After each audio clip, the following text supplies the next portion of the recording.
Trailer చూసిన తర్వాత dialogues మీద ఒక స్పెషల్ ఇంట్రెస్ట్ కలిగింది మాకు. అంటే బా రాస్తున్నాడు. కొత్త డైరెక్టర్ అయినా కొంచెం మీనింగ్‌ఫుల్‌గా అనిపిస్తున్నాయి. ఏదో పంచిల్లా అనిపించడం, అప్పటికప్పుడు నవ్వించే ప్రయత్నం కాకుండా ఏదో చిన్న ఫిలాసఫీ చెప్పడానికి ట్రై చేస్తున్నాడు అనిపించింది. ఇది ఒక కొత్త డైరెక్టర్ నుంచి మేము ఎక్స్‌పెక్ట్ చెయ్యం. అంటే సర్ప్రైజ్ అవుతున్నాం ఈ డైలాగ్స్ విషయంలో.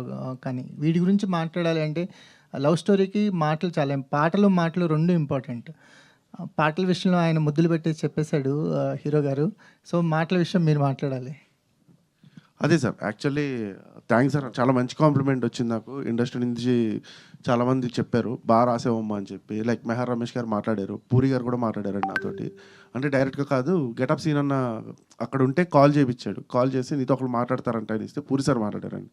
చాలా ఎక్సైటింగ్ అనిపించింది. అంటే నిజంగా ఎక్కడో ట్రైలర్ చూసి అంత పెద్ద ఆయన ఫోన్ చేయడం అనేది, మెహర్ రమేష్ గారు కావచ్చు, లేకపోతే ఇంకో 4-5, అంటే దట్ ఈస్ గుడ్ కాంప్లిమెంట్ అండి.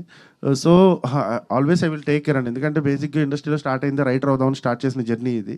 సో చదివిన పుస్తకాలు కావచ్చు, లేకపోతే ఇన్స్పైర్ చేసిన ఇలాంటి రైటర్లు త్రివిక్రమ్ గారు, లేకపోతే ఇంకొకళ్ళు కావచ్చు, జంజాల్ గారి దగ్గర నుంచి మొదలు పెడితే వీళ్ళందరూ సెన్సిబిలిటీ ఏంటంటే సీన్ రౌండ్ ఆఫ్ ఉండాలి. దాంట్లో ఒక సీన్ కట్ అయ్యేటప్పుడు ఏదో ఒక బ్యూటీ ఉండాలి, తగలాలి, అర్థం అవ్వాలి ఆడియన్కి.